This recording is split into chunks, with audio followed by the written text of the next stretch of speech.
Hey, what's up, guys? How y'all doing today? Well, if your name is Drake, it looks like once again your plans have backfired.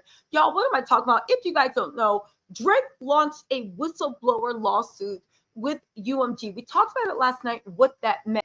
Listen, Drake knew about UMG cooking the books because they cooked his books. People are even saying that when Drake was taunting, drop to Kendrick, he wasn't just saying drop, he was saying that to taunt him, thinking that Kendrick would never be able to drop and that Kendrick would be humiliated and his rich baby daddy, Lucian Grange, would have his back. Unfortunately, that's, well, for Drake, but fortunately for us, because we got Not Like Us. Um, Unfortunately for Drake, UMG told him to kick rocks because as much as he was saying he's in a $400 million contract and he's a golden child, his last 3 albums didn't do that well. And he is not the money-making cash cow they thought that he would be. Again, we'll get into that in a different thing. But we did talk about the way UMG said, baby, we just want some money. We don't care who makes it. Hip hop across the board is earning less money. You are our biggest hip hop act, Drake, but you're not earning that money. Kendrick is earning money. So Kendrick can say whatever he wants to you. Well, guess what? Thanks to Drake and his whistleblower lawsuit, again, he was doing wrong. That's why it's whistleblower, and whistleblowers are entitled to 15 to 30% of whatever profits either are fined or recovered in the whistleblower lawsuit. Okay? He's looking at big money. I think Drake is saying, I'm going to retire, and he wants to go independent because he thinks people are still going to be buying his stuff. Arguably, if you don't have your rich baby daddy forcing your mediocre last 3 albums down our throat, what are you going to do? But who cares? Because let's talk about this. Thanks to Drake and his career-ending, no shame, humiliating lawsuit, guess what? Not Like Us has re-entered the top, has entered the top 20 again. He literally gave a second life to the song that ended his career. If this isn't proof that Not Like Us' success is organic, I don't know what it is. Now, hear me out, right? Lucian Grange, from what I've read, and UMG, the way they treat their artists, they are they are pieces of work, okay? And the funny thing is, UMG needs to be taken down, but not by Drake. Because all of these things that Drake is accusing UMG of doing, they didn't do it for Kendrick. They've been doing it for Drake. Now we understand why every single artist hates Drake and nobody can say anything about it.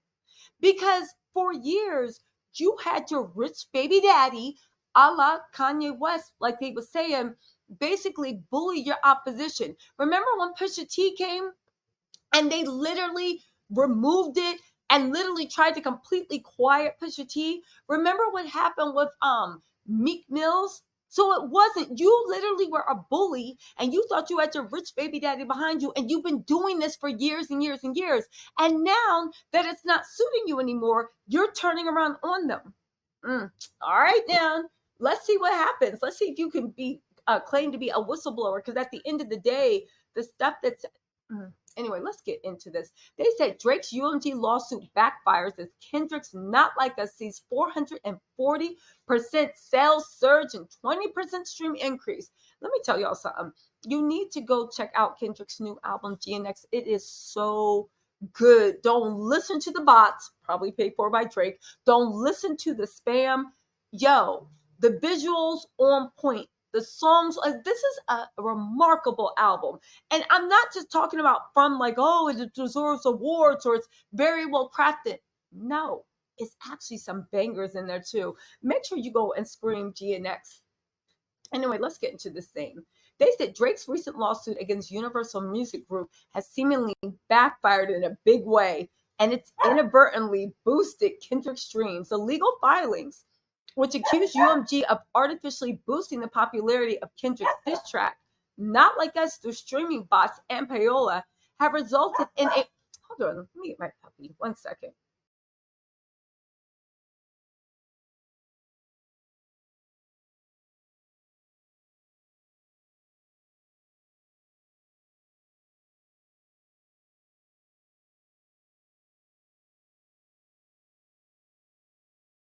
His whole life have resulted in a massive 440% increase in the song's sales and 20% rise in streams.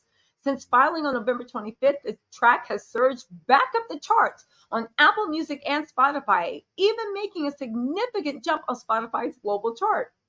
This unexpected outcome has led industry experts to warn Drake that his legal battle might be doing more harm than good. Drake don't care. He just wants that payoff. And he's sick of touring. Not even that. Maybe him and Lucian are arguing because even on Kendrick's Super Bowl, his tour starts the day of Kendrick's Super Bowl, and his tour starts in Australia, so he's not even allowed to be in America and doing the antics. By the way, how is Drake being accused of being a PDF file and he has this alter ego, a cartoon little girl named Anita? You know what? We'll talk about that in a different video. Anyway, right? They said while Drake claims that UMG defamed him by releasing a song that accuses him of being a PDF file, the lawsuit has only drawn more attention to the track. Music industry insiders have pointed out that this could be a case of the Streisand effect, where attempting to suppress something only amplifies it. Entertainment lawyer Kevin Kasani even speculated that Drake's filing will likely lead to even more streams for Not Like Us.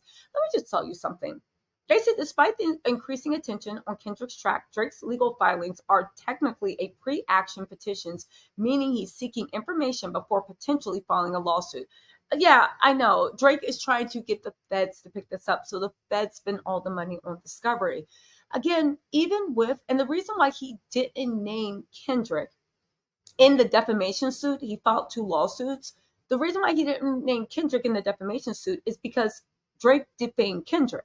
He said he was Malolo by his whatever. He said he was a DV on his wife and that his child wasn't there. Now, Drake thinks he's so slick because what he's done by suing UMG, saying, oh, you should have never let that song be released, and the defamation point, he's forcing UMG to sue Kendrick for releasing the song. Never mind the fact that Drake has completely debased what hip hop is and something to the core of hip hop that all great rappers, whether you lose or win, hold as a banner of like a banner of pride, which is the rap beef battles.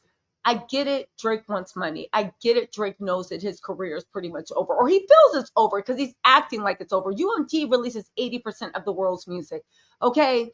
You are crazy if you think you're going to move around them, especially if they own. They can literally, every time you drop, they can put a new artist out there. Every time you go, they can maybe take up all the room so you can't really get your things on. They can blacklist somebody, but even if they don't blacklist, I think it's true now that we see with Drake's thing, when Drake doesn't have the payola and the spins behind him, he falls into obscurity.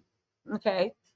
He falls into obscurity. And even if he goes independent, who's going to be listening to your stuff? Because it seems like without your rich baby daddy on your side, you don't even have, I'm not talking about the classics, I'm talking about the new stuff. And I think that's what Drake's talking about too, which leads me to believe, last thing, do y'all really believe that Drake owns his own masters? I don't know about that, because if Drake has a deal for 400 million, plus he owns all his masters, then what are they paying him 400 million for? It's not performing. It's not tours. It's not even the plays, because we know how streams go. So what are they paying him for if he owns all his masters? It's almost like that whole masters thing and everything else was some big into the mythology of Drake, but it doesn't really exist. I know what y'all gonna say, Tisa, he owns his own masters. Show me proof, because this man is not moving like he owns all that. Either that or maybe he gambles it all away. We know Drake got 99 problems and gambling is one. Anyway, as of now, and it remains unclear what the next steps will be in this highly publicized legal battle. I'll tell you what it is. Drake's going to try to get either Attorney General or the feds to pick it up, sue, because payola is a federal crime. UMG has basically had to pay billions before. It's going to show that it's still happening. If it is picked up, they will do all the investigation, spend all of the federal money to do discovery, and then Drake can take that ruling and take it to civil court and get billions off of a whistleblower action. Anyway, the surge in popularity of Kendrick Lamar's songs and the backlash against Drake's legal strategy highlights the unpredictable nature of the music industry's legal and promotional battles. No, it doesn't. But you know what I think it does say?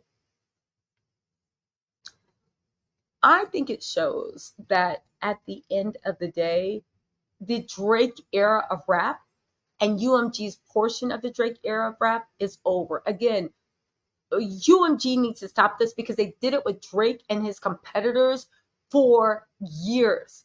They are responsible for the rise. But at the end of the day, Drake, yo, I don't know. I don't know. Let me know what you think in the comments. We're going to talk about this. There's a lot I have to say about the legal strategy, but yeah, I'll talk to y'all later. Bye.